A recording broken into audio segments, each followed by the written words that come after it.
A sharp knock pierces the silence, setting nerves on edge. Heart pounding, I cautiously approach the door. I peer through the peephole, my breath catching in my throat. Two figures in dark coats lurk in the dimly lit hallway. The hallway stretches into darkness. The figures remain motionless.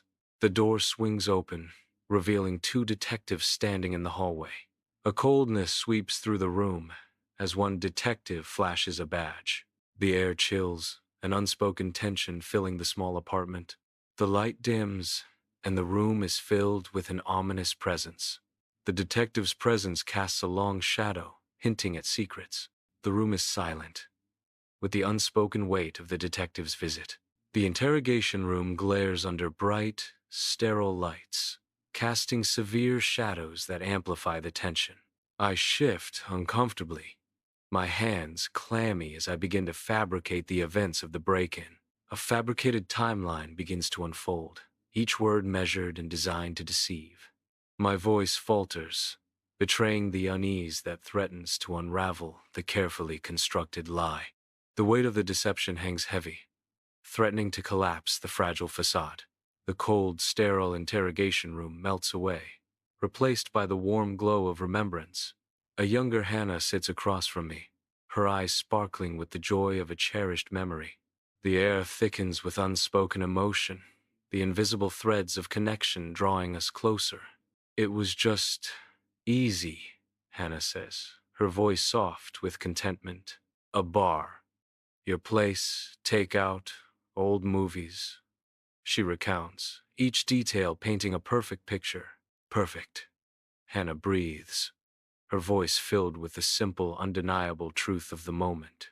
In the stark interrogation room, a web of deceit begins as I weave Hannah's alibi into my own story. My words hang in the air, each syllable a calculated risk in this high-stakes game. The detectives watch, their faces masks of inscrutability, as the tension in the room thickens. Each glance, each pause, each carefully chosen word could tip the balance between freedom and imprisonment. The victim's house looms in the night, a silent witness to impending dread. A shadowy figure emerges, an object glinting ominously in their hand. The object crashes through the window, shattering the night's calm. A wave of fear washes over me, paralyzing me in the face of the unfolding horror. Days later, in the dim apartment, the phone buzzes incessantly, each notification a relentless reminder of the unfolding crisis. The screen floods with texts from Hannah, each message a fresh wave of anxiety crashing over me. Frozen, I stare at the messages, my fingers unable to respond, paralyzed by the weight of my inaction. Guilt gnaws at my core, a heavy weight pressing down on my chest, suffocating any attempt to justify my silence. What's going on? Why are they questioning me? Hannah's desperate plea echoes in the silence, amplifying my torment. The unanswered messages linger, a stark testament to my betrayal, as the weight of guilt crushes me further. The sterile interrogation room awaits as detectives stride back in, their expressions unreadable. They carry a laptop, its screen glowing with grainy surveillance footage. I stare intently, my heart pounding as the blurry silhouette solidifies into a chilling truth. The silhouette on the screen is undeniably mine. In the stark interrogation room, the fluorescent lights buzz overhead, casting harsh shadows. Detectives place the incriminating footage before Hannah, her face an inscrutable mask. Hannah remains seated, expressionless.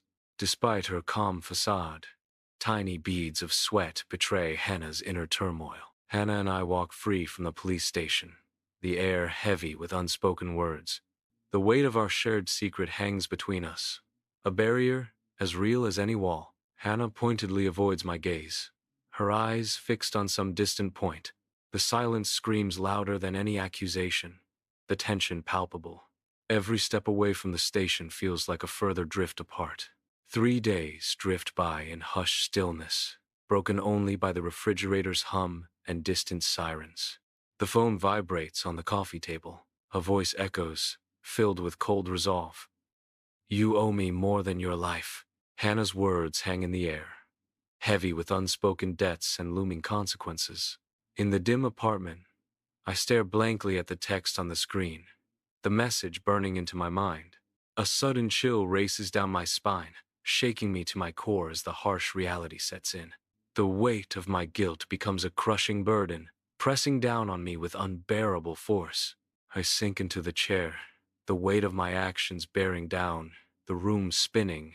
My eyes dart around the room, searching for an escape, but finding none. Alone in my apartment, I am consumed by the suffocating weight of my guilt.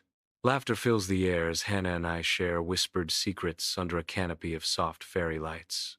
Joyful moments fade into unsettling scenes of furtive glances and hushed phone calls. Shadows lengthen, casting a pall over the apartment with each passing day. My reflection reveals a face etched with growing paranoia, a permanent frown tugging at the corners of my mouth.